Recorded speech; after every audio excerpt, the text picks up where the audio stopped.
صرف بلوچ نہیں بلکہ پشتون، سندھی، مہاجر، شیعہ، کشمیری، گلگتی، سرائکی اور پنجابی کے ساتھ ساتھ دنیا کے انسان دوست لوگ بھی اس غیر انسانی عمل کو روکنے کے لیے آواز اٹھا رہے ہیں اور اس انسان دشمن پالیسی اور عمل کے خاتمے کا مطالبہ کر رہے ہیں. لیکن اس کے باوجود بلوچستان میں جبری گمشدگیاں اور ماورائے عدالت قتل بدستور جاری ہے اور ہماری اس تحریک کے دوران متعدد لوگوں کو جبری طور پر گمشدہ کیا گیا ہے.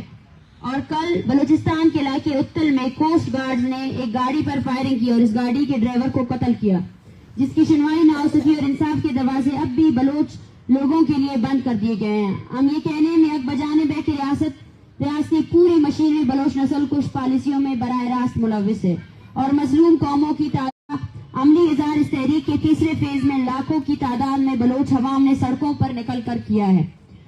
معزز ساتھی حضرات، جیسا کہ آپ کے علم میں ہوگا کہ بلوچستان ایک جنگ زدہ خطہ ہے جہاں روز بلوچ بچے، عورتیں، بوڑھے، جوان ظلم کی چکی میں پس رہے ہیں. عالم ایران نے بلوچستان کے علاقے پنجگور میں میزائل اور ڈرون حملے کیے جہاں 2 معصوم بچے شہید ہوئے اور اس کے بعد آج صبح مغربی ایران کے زیر انتظام بلوچستان میں ملے گا وہ مارا جائے گا یا غائب کیا جائے گا. لیکن اب ایسا ہم ہونے نہیں دیں گے. اس تحریک کا ایک مقصد یہی بھی ہے کہ ہم اس ریاست اور اس کے تمام اداروں کو یہ بتا سکیں کہ ریاست بھلے ہی ہمیں انسان نہ سمجھے لیکن ہمارا سرمایہ ہمارے لوگ ہیں اور وہ زمین ہے جس پر ہم صدیوں سے رہ رہے ہیں. ہم اپنے بلوچ عوام اور اپنے سرزمین کی کو ریاستی درندگی اور لوٹ مار کا نشانہ نہیں بننے دیں گے. ہم پورے منظم عوامی قوت کے ساتھ اپنے قوم کی نسل کشی کے خلاف ڈٹ کر کھڑے ہیں اور آخری دم تک کھڑے رہیں گے. تم تشدد کرو گے، ہم اس سے زیادہ ابھر کر آئیں گے.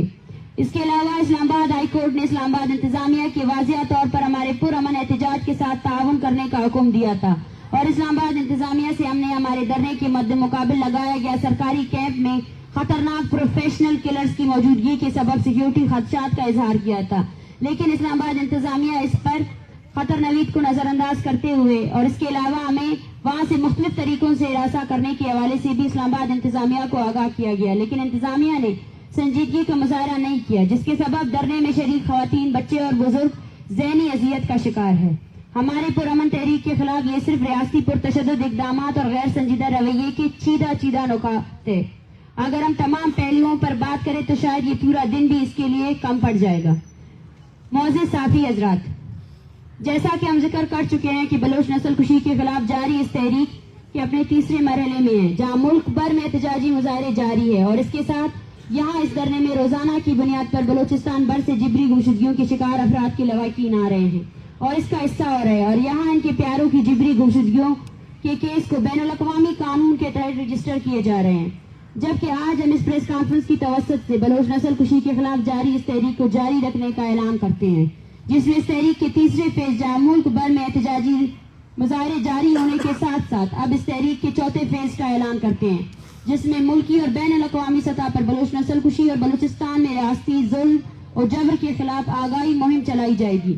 اس آگاہی مہم میں ہم اسلام آباد کے مختلف سیکٹرز میں وزٹ کر کے گھر گھر آگاہی مہم چلائیں گے اور اسلام آباد کے عوام کو ہمارے ساتھ ہونے والے ریاستی مظالم، جبر اور بربریت کی حقیقت سے آگاہ کریں گے اور اسی تسلسل کو جاری رکھتے ہوئے 21 دسمبر کو تمام مظلوم اقوام کا ایک بین الاقوامی کانفرنس کا بھی انعقاد کریں گے.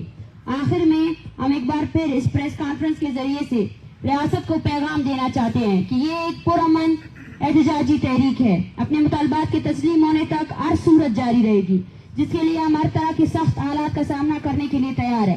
اب یہ ہماری ریاست کی سنجیدگی پر منحصر ہے کہ وہ اس تحریک کو کتنا طول دینا چاہتی ہے اور مذاکرات کی طرف سب سے پہلا قدم بالاچ بلوچ سمیت عطا اللہ بلوچ کے قاتلوں کو فوری سزا اور اس تحریک سے جڑے ہوئے ہر فیملی کے بچوں کی بازیابی شامل ہے. آخر میں پھر سے یہ کہنا چاہتے ہیں کہ اس تحریک سے جڑے کسی بھی شخص یا اس تحریک کے دوران اگر کوئی بھی ناخوشگوار واقعہ پیش آئے تو اس کی تمام تر ذمہ داری ریاست اور اس کے ادارے پر عائد ہوگی. Thank you. ڈاکٹر صاحبہ ایک سوال ہے. لوگ بہت سارے پوچھ رہے ہیں کہ آپ پاکستان میں بیٹھ کے UN سے کیوں مطالبہ کر رہے ہو اور پاکستان میں جو یہ کل ڈرائیور شہید ہو گیا، پنجگور میں جو حملے ہو گئے، ان کے بارے میں آپ کیا کہتے ہیں؟ پاکستان میں جو کل ڈرائیور شہید ہوا ہے اسے مارا کس نے ہے؟ انہی کے خلاف تو ہم یہاں بیٹھے ہیں نا. ریاستی جبر ہے، ریاست براہ راست مار رہی ہے اس لیے ہم UN کے پاس جانا چاہتے ہیں. کل ریاستی اداروں نے ڈائریکٹ ہٹ کیا ہے اس بندے کو. ان کی امید میں ہم یہاں بیٹھیں گے کہ وہ ہمارے پاس آئیں گے. ان سے تو کوئی امید نہیں ہے نا. انہوں نے ڈائریکٹ فائر کیا ہے. ڈاکٹر صاحب یہ بتائیے گا، یہ جو آپ نے ایران والے حملوں کی بات کی، اس کو کس تناظر میں دیکھیں کہ دونوں طرف آپ نے بلوچ کا حوالہ کیا؟ دیکھیں، یہ بلوچ نسل کشی کی جاری وہ پالیسی ہے جس کے خلاف ہم لوگ یہاں بیٹھے ہیں.